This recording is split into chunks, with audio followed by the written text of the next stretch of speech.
All right, after trying to start this episode and hearing a big loud bang, like something fell or whatever, how are we doing today? Yeah, I don't know what that was. I literally sat down and I was like, what's going on, everybody? Like I normally do. And next thing I know, I hear. I'm like, what? Did something fall? Did like my ladder fall downstairs? Or someone breaking in down? I don't know. So I had to stop, go back, look at it, see what happened. And then I just decided to start over because, had to refocus myself. But anyways, what is going on, everybody? Welcome back to episode number 128 of Murph's Boston Sports Talk. I am your host, James Murphy, a.k.a. Murph. How are you doing today? How was your weekend? Was it good? Are you enjoying this awful weather? Because I sure as hell am not. They're still making noise over there. They're still making whatever noise over there. Are you enjoying this weather? Because I sure as hell not. I would like 85, 90 degrees and sunny every single day. I am sick of this cold, the snow, the rain, the sleet, the freezing rain, the freezing snow. Well, snow's already frozen. You know what I'm saying. You know what I'm saying. But yeah, what a weekend it was. I went to a card show here in Coventry, Rhode Island, and it was absolutely awesome to be able to get a bunch of stuff for the shop, meet a bunch of people, reconnect with a bunch of people, and really engage with the sports card community down in Coventry, Rhode Island. But nonetheless, we have something very, very, very controversial to talk about. And I woke up early to watch this documentary. But before I get into what it is, you may already know what it is. If you are new to the channel, please make sure you like the video, comment down below, and subscribe to the channel if you're new or have not considered subscribing. And if you're listening to audio-only platforms, thank you so much for downloading, listening, and enjoying, as I greatly appreciate the love and support. But like I said, this 30 for 30 on ESPN, this documentary, came out last night. And I was going to watch it last night, but I was tired. I was like, no, I want this nice and fresh in my mind for when I record, Murph's Boston Sports Talk today. And it was the tuck rule. The infamous play that jolted, rejuvenated, that changed history for both the Oakland Raiders, or the then Oakland Raiders, and the New England Patriots. For those that may not know, the tuck rule is a rule in the rule book, or was a rule in the rule book, I should say. But it is most famously known for the AFC divisional playoff game in 2002 between the Patriots and the Raiders. So to just kind of recap it, right? In the closing moments of the fourth quarter at Foxborough Stadium, because that was the last year of Foxborough Stadium before they opened Gillette Stadium, New England Patriots were trailing by 3 points with under 2 minutes to go. It was just under the 2-minute warning, and they didn't have any timeouts.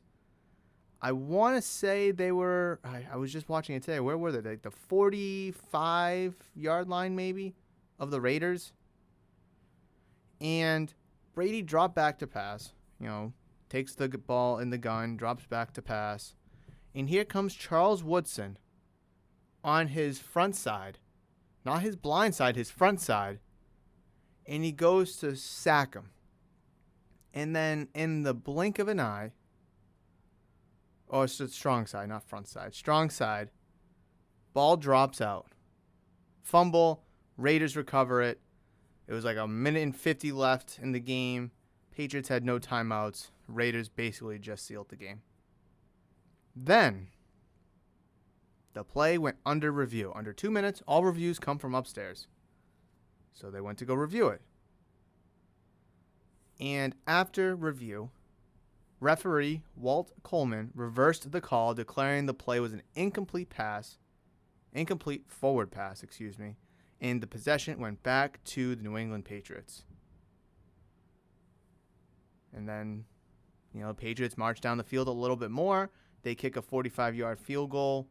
That field goal was in overtime. They kicked like a 30-yard field goal to tie the game. Game goes in overtime. They march down the field, and they kick an overtime field goal to win. Because at the time, trying to get this fuzz off my microphone. Come on. Because at the time, it was just sudden death. All you needed was 3 points, and the game was over. No one complains about that rule. Just needing 3 points. And you don't hear anybody of the Raiders be like, oh, Rich Gannon never touched the ball in overtime to score. No, you only hear Chiefs fans complaining about it. Anyways, that rule, or that play, I should say, forever changed the landscape of the New England Patriots. Because without that play, or without that rule, I should say, like I said, it's a fumble. Raiders ball. It was like a minute 50, minute 45 left, no timeouts. They would have won the game. Now, obviously, what would have happened, who knows? Whether the Raiders were going to beat the Steelers or if the AFC was going to beat the Rams in the Super Bowl, who knows? I'm not here to play what ifs. I know Tom Brady and Charles Woodson played a little bit of what ifs, and it was actually kind of cool. And it was pretty cool.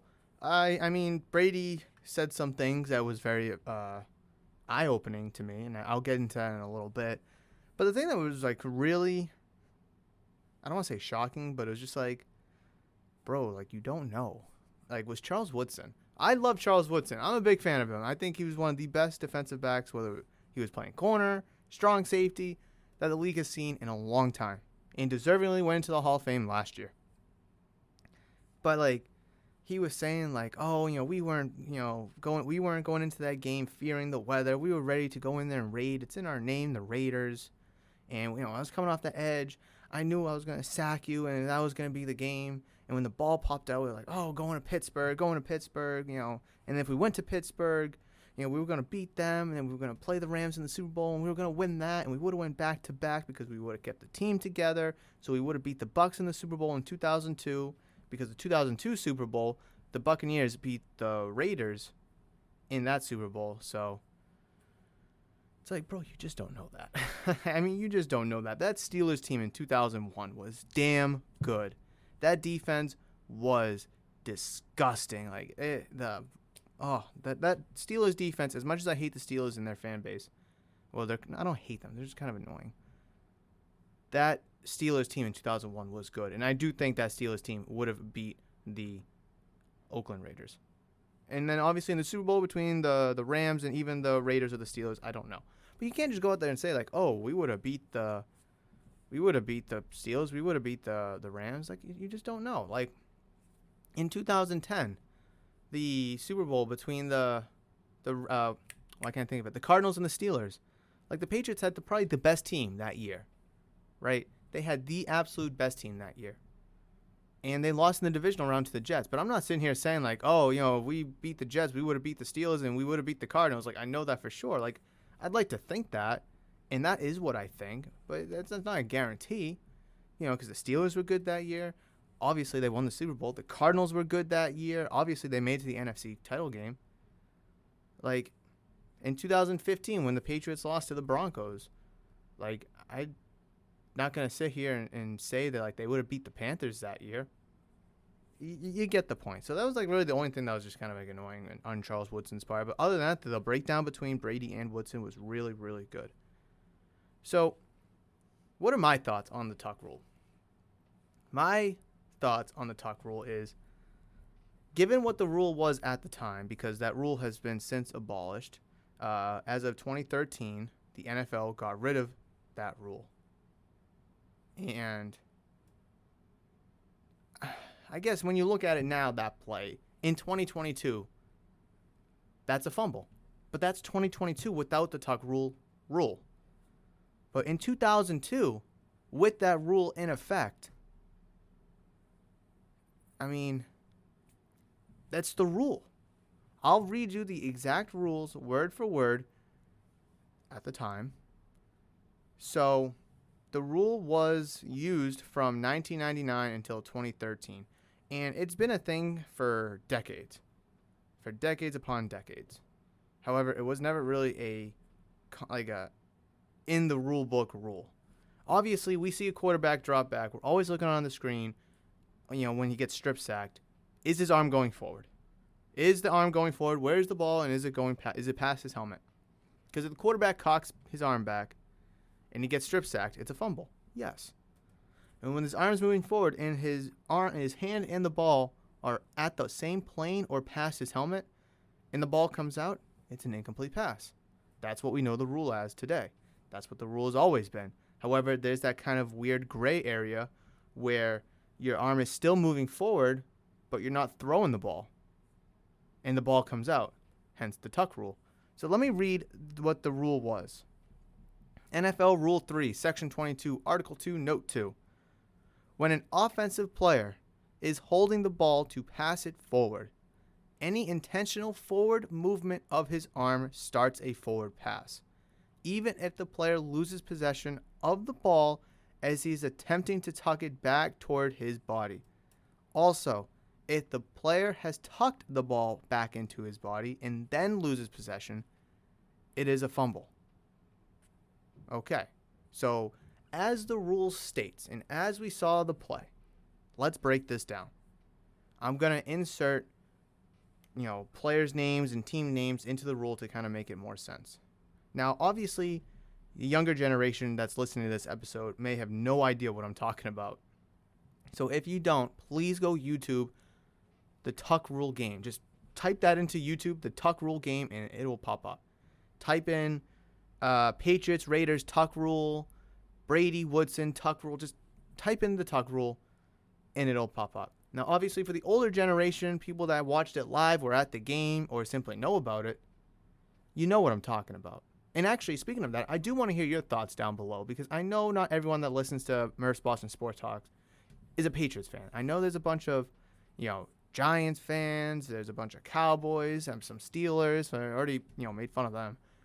But let me know what your thought of the tuck rule at that time was. If you watched the game live and you saw that play, let me know, whether it's in the comment section below here on YouTube or if you're listening to audio-only platforms. Reach out to me via social media at Murph's Cardtown.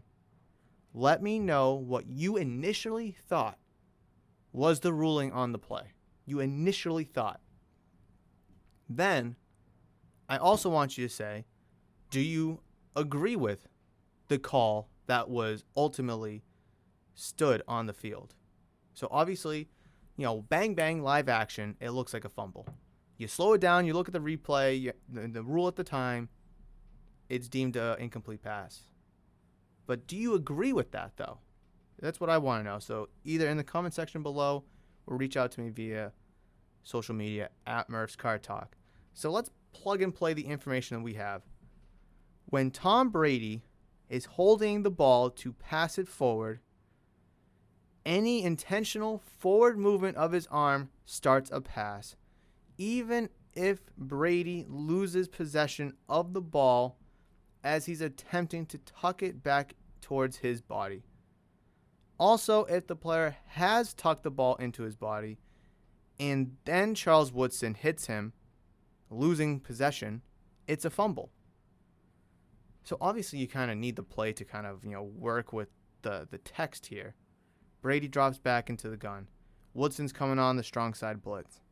Brady cocks his arm back, goes past his helmet, and as he's attempting to tuck the ball in, to take the sack, and to brace for that hit and just go down and let the play be over, the ball is still moving forward and he has not tucked it yet. He is in the process. He is attempting to tuck it toward his body to take that hit and not fumble it. However, since he did not tuck it, he did not officially tuck the ball into his body, he lost possession of the ball, resulting in the incompletion. Now, people are saying like, oh, the arm is tucked in. How can you make a pass like that? Well, that's not what the rule says. The ball. It doesn't matter about the arm. You could throw the ball however you want. I mean, you could have your arm strapped to your body and you could still throw it. I mean, we've seen players throw it sidearm, overhand, no look, looking, behind the back, underhand. When they're right-handed, they've thrown it left-handed. There's many ways to throw the ball. Shovel passes where you just kind of like, it forward, just like kind of toss it forward to the guy on the jet sweep. So as Brady is bringing the ball towards his body, attempting to tuck it, he then loses the ball, albeit the ball is still theoretically going forward. Or actually, technically, it is going forward. and the ball comes out. Now, obviously, being a Patriots fan, I'm obviously going to understand this, and I'm going to defend it. As a Raiders fan, you're going to refute it. And you're going to be like, nope, it's a fumble. This is the dumbest rule ever. They screwed us. We were going to win. But, like, that's why I want to know what other people's opinions are. You know, people from the outside looking in. You have the text here. But I want to know if you agree with it. This is referred to as the tuck rule because the ball leaving the quarterback's hands is considered a forward pass even if the quarterback intends to not pass the ball, but instead continues the forward motion to tuck the ball back into his body. Only once the forward motion of the arm is completed and the ball tucked into the quarterback's body would be a subsequent loss of possession be considered a fumble. So, I mean, that's the rule then. That was the rule then. Now, obviously, that's not the rule anymore. However, that's not the only instance we've seen the tuck rule come up. Actually, earlier that same year, in 2001, Jets versus Patriots, I think it was week 2. Who was it? I think Chad Pennington was quarterback for the Jets. Drops back. Or no, it was Vinny Testaverde. It was Vinny Testaverde. Drops back for the Jets, and he goes to pass the ball forward. Ball comes out. However, they ruled it incomplete pass because his arm was going forward, albeit he was getting hit. Tuck rule. You know, Raiders versus Patriots in 2001. Well, technically 2002, but it was the 2001 season. Redskins versus Broncos, or I should say the Commanders versus the Broncos in 2005. The tuck rule was enforced in a regular season game on October 9, 2005 between Washington and the Broncos. Broncos quarterback Jake Plummer lost the ball while in the Broncos' own end zone. Referees initially called the play a fumble and awarded the football of the Commanders a safety, but after instant replay review cited the tuck rule in reversing the decision and calling it an incomplete pass. The Broncos eventually went on to win the game. I don't care. Chiefs-Ravens 2010, and then in 2013, the rule was repealed by a 29-1 vote. And I could only imagine who that one vote was. It was Robert Kraft saying, I love the tuck rule and forever will, and I know Al Davis, may he rest in peace, is probably smiling because Al Davis at the time, who owned the Raiders, got absolutely screwed from his perspective. But yeah, there it is. There's the tuck rule. I mean, obviously, you know, to the younger generation, it makes absolutely no sense, and trying to explain it to people who may not understand it still doesn't make any sense. Now, obviously, you look at that same play today, Brady's arms going forward. However, he did not make that pass. And where is his arm is coming down now as he's attempting to still tuck the ball in and then gets hit, the ball comes out. Yeah, that's a fumble today. But that's just the rule. I mean, look at the Des Bryant catch-no-catch play in the NFC divisional game between the Cowboys and the Packers. I think that was a catch. I think he caught the ball, came down 1-2, and attempted to dive. And then, yeah, the ball pops out, but then he's right on top of it to recover if it's a fumble. But clearly they don't think the 1-2 and the dive was good enough to be a completed pass and a football move. Just the rule at the time. Then they changed it, and there was so much controversy. What's a catch? What isn't a catch? How do you determine it's a catch? That's just a whole nother can of worms. But this documentary actually was really, really interesting because a lot of points were brought up. A lot of different points. You know, that play doesn't happen. What happens to the Patriots? They clearly get eliminated in the 2001 playoffs. What about 2003? What about 2004? Would we have won the Super Bowl? Or the Super Bowls, I should say. Would we have had anywhere near the same success that we did for the past 20 years? Maybe, maybe not. Tom Brady said in the documentary, if not for the tuck rule, I'm probably Drew Bledsoe's backup in 2022. Which is very, very interesting. And people still forget that we had Drew Bledsoe on the team that year, who was a very good quarterback. And if it wasn't for Mo Lewis railing Drew Bledsoe on the sideline on a scramble by Bledsoe, Brady would never have gone in. And people also forget in the 2001 AFC Championship game against the Steelers after the Patriots beat the Raiders, Tom Brady had a leg injury. He had to come out, and Drew Bledsoe came back and won the game for the Patriots in the AFC Championship against that damn good Steelers team. I mean, people really do forget about Drew Bledsoe. And if you look at 2002, if the tuck rule didn't happen, or if, the Patriots lost for whatever reason, then what's the career of Tom Brady? What's the success of Tom Brady? Would Drew Bledsoe been able to lead the Patriots to the playoffs in 2002, 2003, 2004? I mean, he did sign a 10-year contract for like $107 million or whatever it was at the start of the 2000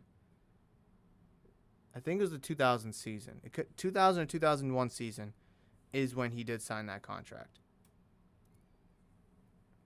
So having to trade Bledsoe at the end of the 2001 season after you won the Super Bowl was obviously an easy decision because you just won the Super Bowl with a 6th-round pick, someone who's not making $10 million, who at the time was the highest paid player. $10 million was the highest paid player at the time. It's just so much from that one play.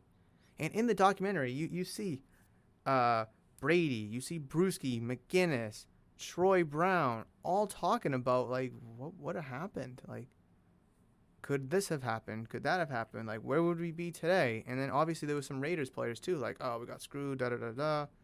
It's a fake rule, blah, blah, blah, blah, blah. But then there's also Kraft saying that he loves the tuck rule, and if it wasn't for that one play, the 6 championships would never have happened. And then, Belichick's talking about it as well, which I was kind of surprised he was in it, to be honest. But Belichick's saying that, like, it's part of the rule. It happened to us before. I'm looking at the replay. I had no doubt in my mind we were going to get the ball back. At the time, it was just part of the rule. And I just don't think people wrap their head around that. They just read the rule. Read the rule. Put the pieces of the play into the rule and try to comprehend it. Yeah, it may not make sense to people that aren't Patriot fans, but I'm trying to break it down as best as I can for you. So, that was a great documentary. If you have ESPN Plus, or if you have cable, definitely go watch it. It is a fantastic 30 for 30. I don't even know if you need ESPN Plus, actually, for it. I think if you just go to ESPN app and go to 30 for 30s, it's there. But like I said, it's definitely worth a good watch. You'll learn a lot. And especially for the newer folks, the newer generation of Patriot fans or football fans, that is a crucial part of history. Probably, if not, it is the most controversial play in all of NFL history. Or at least NFL recorded history, right? I mean, name another play that is so controversial. Not a play that, not like a luck play, call it, the helmet catch, in the Super Bowl. Like, that's a luck play. That's not a controversial play. Came down, caught it on his helmet, and got tackled. That's luck. I mean, the Julian Edelman play, that's luck. Ball could have been intercepted, goes up in the air, he dives and catches it 1 inch off the ground. That's luck. That's not controversy. The tuck rule is controversy. Again, if you're a younger person, younger generation, football fan, Patriots fan, whatever, go watch the tuck rule. It is the most controversial play, at least in my opinion, in NFL history. In sports history, oh, goodness. I mean, with all the ramifications that the tuck rule had and went on to have, I mean, I can't think of other controversial plays in other sports right off the top of my head right now as I'm talking. But I wouldn't be surprised if the tuck rule is number 1 in all of sports either. I really wouldn't be. So, obviously, I'm happy that the rule was in effect at that time. And ever since, it has been abolished. And for a rule that I guess on the surface doesn't make sense, I guess it should be abolished. But then again, in the text, in the literature of the rule book, it makes sense. And I know a lot of people can't wrap their head around that, but it does. It does. But I definitely want to engage with you guys and your thoughts and opinions. Whether you're a Patriot fan, Raiders fan, or a fan of another team, definitely reach out to me via social media at Murph's Cartown. Let me know what you think of the tuck rule. Ruling the play, the game, the ramifications, the what-ifs, the could-haves, the should-haves, whatever. Let me know at Murph's Cartown on social media. And if you're listening to this on YouTube, please leave those thoughts, questions, comments, concerns, everything you want to talk about the tuck rule down in the comment section below. So let's move on from the tuck rule, as I could talk about the tuck rule all day, about how, Vinatieri still had to go on and make that kick in the snow. I mean, people forget about that. People forget about the kick in the snow to force overtime. And the fact the Patriots got the ball to start overtime, they marched down the field, and he kicks a 45-yarder in the snow to win it. People just forget about that. Oh, and then in the documentary, I know I said I wanted to move on, but I do want to talk about this real quick. The Patriots, it was 3rd and 1, and the Raiders go to run the ball. They get a stop. Right? 4th and 1, 4th and inches, whatever you want to call it. Gruden and the Raiders punt it, because, Gruden was the coach at the time. He calls to punt. He punts it. Troy Brown gets it at like the 15, runs, has a good return. It was like a 20, 25-yard return, to be honest. But then he fumbles it as he gets tackled. And we just so happen to have more guys in the area to recover the ball. And the Patriots did recover the ball. But, there was so many other plays in that game that helped lead up to that tuck rule play. And then even after the tuck rule play. The first 3 quarters, or probably the first 3.5 quarters, was just good football and crazy weather, good defensive game. Not a lot of points being scored. But then the last 6 minutes of the game, and then obviously into overtime, is what's always talked about. So yes, there was that one controversial play in the game, but there was so many other factors before and after it. Holy smokes, what a crazy game to just look back on. Obviously, it works in my favor because I'm a Patriots fan. However, trying to watch that and understand it as an NFL fan, it's just bizarre. It's really bizarre to think, because what if the Raiders converted on 3rd and 1? What if they went for it on 4th down and got it? What if they went for it on 4th down and didn't get it? What if Troy Brown didn't fumble? What if Troy Brown fumbled but the Raiders recovered? There's just so much. What if Vinatieri missed the field goal to force overtime? Obviously, the game's over. What if Vinatieri misses the field goal to win the game in overtime? Then what? It's just, there's so much to think about outside of the tuck rule play. And that kind of what also makes it so beautiful. And, incredible that it happened is there's so much more than just that one play. It wasn't like that one play. That one play would have won it for the Raiders, but it's not like that one play won it for the Patriots. So, definitely trying to think about it and, talk about it with so many other ramifications, with so many other attributes and components to the game itself in the last 6 minutes in overtime. It's just wildly bizarre and wildly mind-blowing in a way. But let's put the tuck rule conversation on the back burner. Maybe we'll revisit it later on, maybe on Friday's episode when other people come out and talk about it. Maybe. We'll see. But I do want to talk about the Pro Bowl real quick. I do. I know, shocker, right? And then I want to get into the Super Bowl. Quick little Super Bowl preview as, next episode 129, be talking all about the Super Bowl. But let's talk about the Pro Bowl real quick. I'm not going to go into the X's and O's and this and that about it, but, AFC beat the NFC 41-35. Mac Jones probably got the most reps for the quarterback of the AFC, which is freaking awesome. He went 12 for 16, 112 yards, 1 touchdown, 1 pick. Not that the stats really matter. There's really no defense when a guy gets bear hugged or two-hand touched. They call it dead to prevent injuries, which is awesome. I think that they should do that because if they were running full speed, no one would want to go play and force an injury. I do wish the defense did try a little bit more, maybe in coverage, but it is what it is.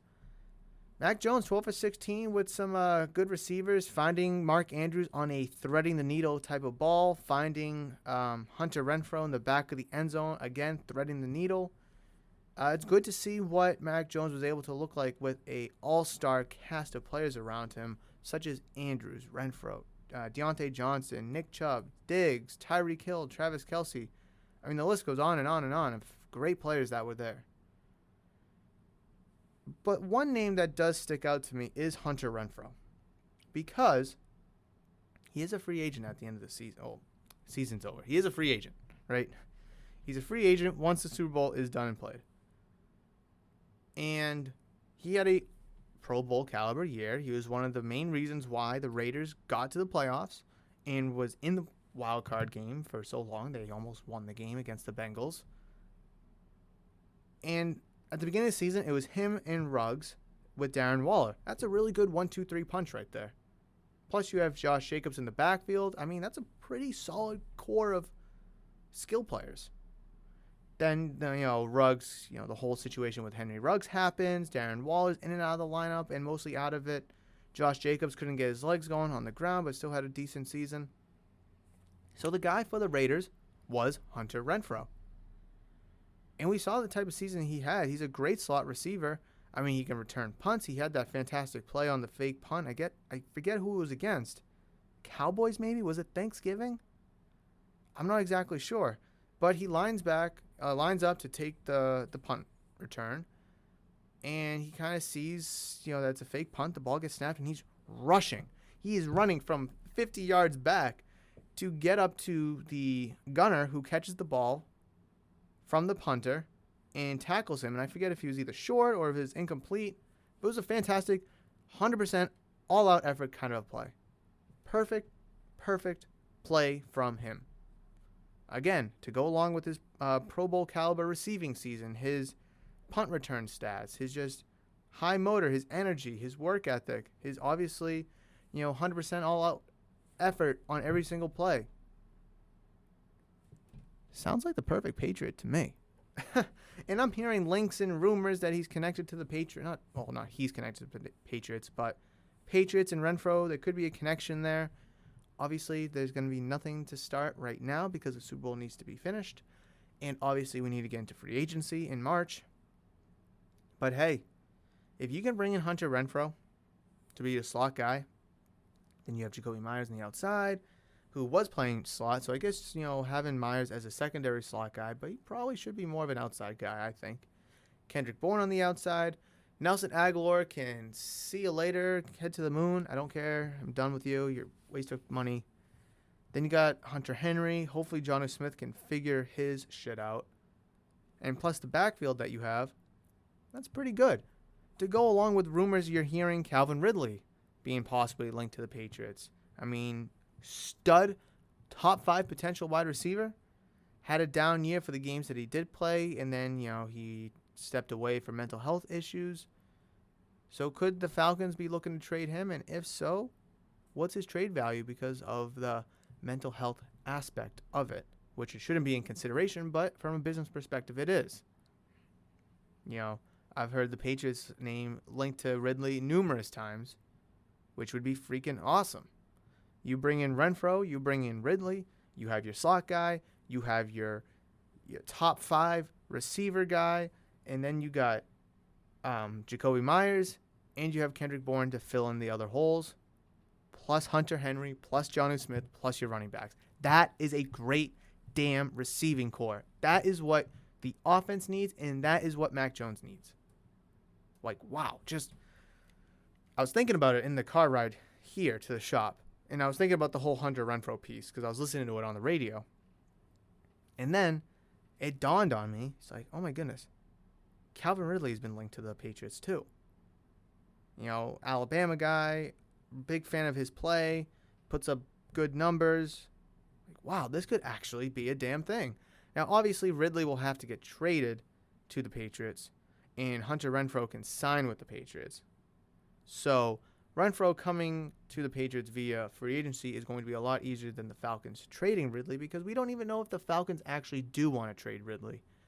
Obviously, it's just a bunch of reports and rumors because the Falcons could be hitting the reset button with an aging Matt Ryan. They obviously have a young Kyle Pitts.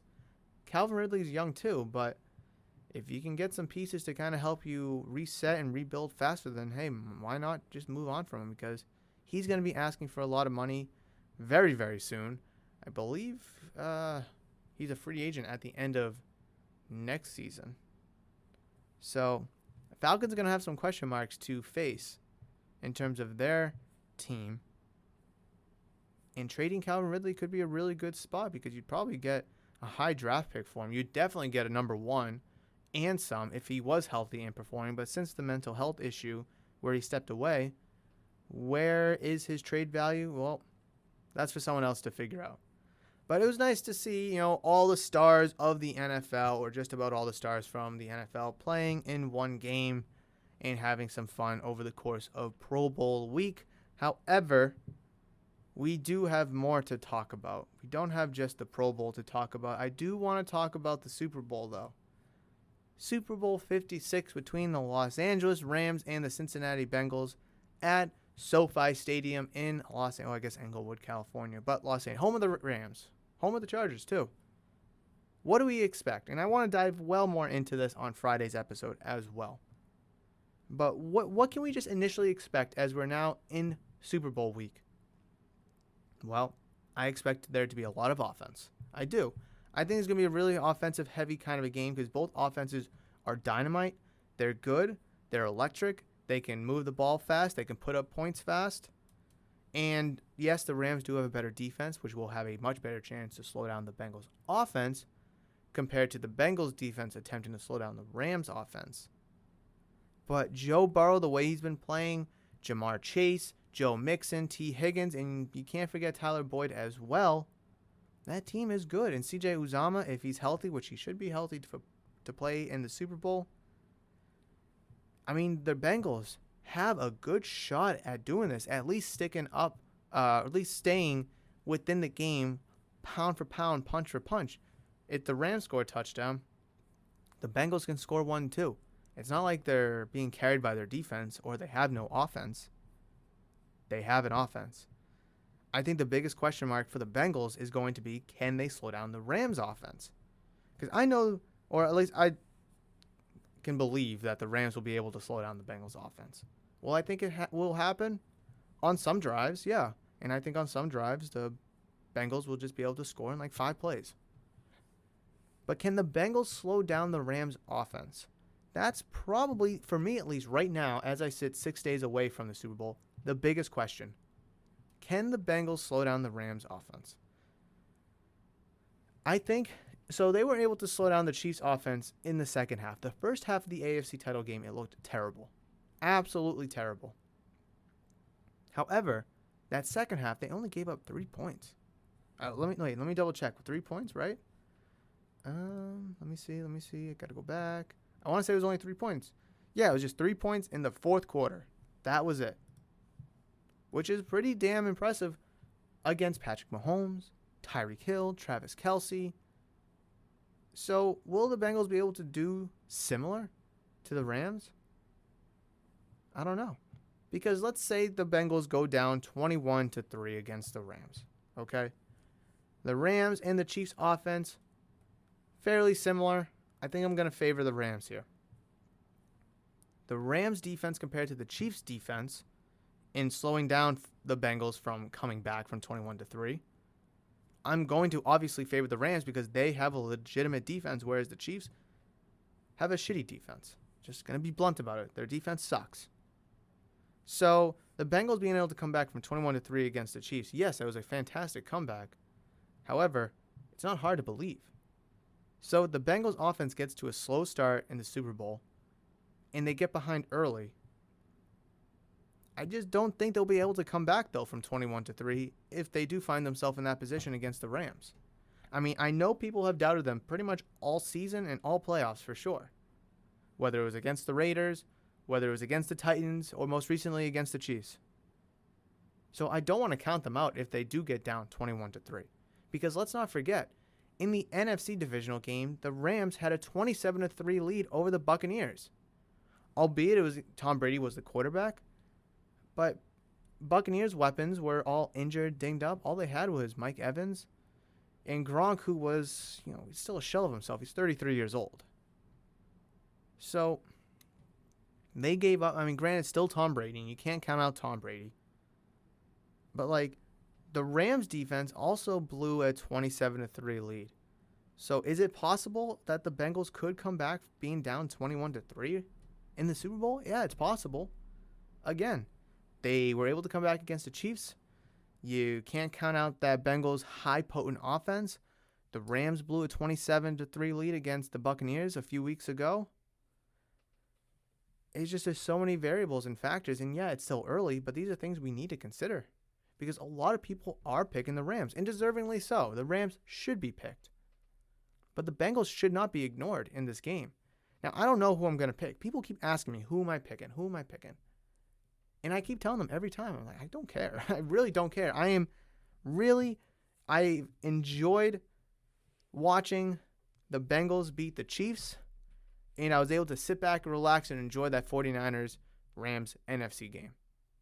It's the perfect Super Bowl matchup for me, and I think it's the perfect matchup for America. People love Matthew Stafford. Lions fans love Matthew Stafford. America loves Stafford for dealing with the Lions for a decade. A decade plus. I think it was like 11 years, maybe 12 years. And then people love the swagger and the attitude and the cockiness from Joe Burrow. And what the Bengals are doing, the underdog story, clearly they've been underdogs, I think, every single game, maybe except the Raiders game. But the Titans and the Chiefs game, I just dropped my pen. Jesus. I'm like playing with my pen here, and I just dropped it on the desk. And they've been able to prove that they can beat, the favored. So, I don't care who wins. I don't care. I'll give you a prediction on Friday of a score and who I think will win. I'll give you all of that on Friday. But right now, I'm just happy the Chiefs aren't in it. I'm happy that I guess that's really it. The 49ers would have got, I guess I would have cared less. If the Packers got in. I would have cared less if the Titans got in. I don't know. I'm just happy the Chiefs aren't in it. There we go. So having the Bengals and the wagon that they are, led by Joe Burrow, and the swagger and cockiness that he has, and the underdog story of the Bengals. They had the 5th overall pick in this past year's draft. They were like 5-11 last year, 4-12. I don't know what the record was, but it was bad. And now they're in the Super Bowl. And then you got the amazing, theatrically, love story of America and Matthew Stafford. So I don't think you can go wrong with either team, picking either team. Obviously, you could probably favor the Rams because they have a much better defense. If you want to call the offenses a wash, fine. I don't think that's far-fetched to say. But the Rams do have a better defense, and I do acknowledge that. But all the other intangibles I am considering. The Bengals being able to come back. The Rams blowing the lead. The Bengals being able to go on the road and win. And the Rams being able to, air it out when they have to. Whatever the intangibles may be for both teams. So these are things that I have to consider. And you do too as you pick your winner. But I want to know who you're picking to win Super Bowl 56 between the Rams and the Bengals. Reach out to me via social media at Murph's Cardtown. Or leave a comment down in the comment section below here on YouTube. Who are you picking to win? The Los Angeles Rams or the Cincinnati Bengals? I'm going to be posting a ton on social media, whether it's on YouTube, Instagram, Facebook. So make sure you follow me. Make sure you are subscribed to the channel to stay in tune to what is coming out this week because it is Super Bowl week. It is one of the best times of the year, and I cannot wait for Super Bowl 56 on Sunday, February 13th. But we do have another episode number 129 on Friday that we need to look forward to and we cannot skip. But that is going to do it for this episode number 128 of Murph's Boston Sports Talk. Again, for those listening on audio-only platforms, thank you so much for downloading, listening, and enjoying Murph's Boston Sports Talk. I greatly appreciate it. And please make sure you're following me on all social media, Facebook, Instagram, Twitter, at Murph's Cardtown. And if you're listening to this on YouTube, please make sure you smash the thumbs up button if you enjoyed today's episode. Leave any and all comments down in the comment section below. And please consider subscribing to the channel if you're new or have not considered subscribing yet. But again, that is going to do it for this one. I will catch you in the next one, which is on Friday for episode number 129. But between now and then, you guys know that I love you, and I will always, always see you.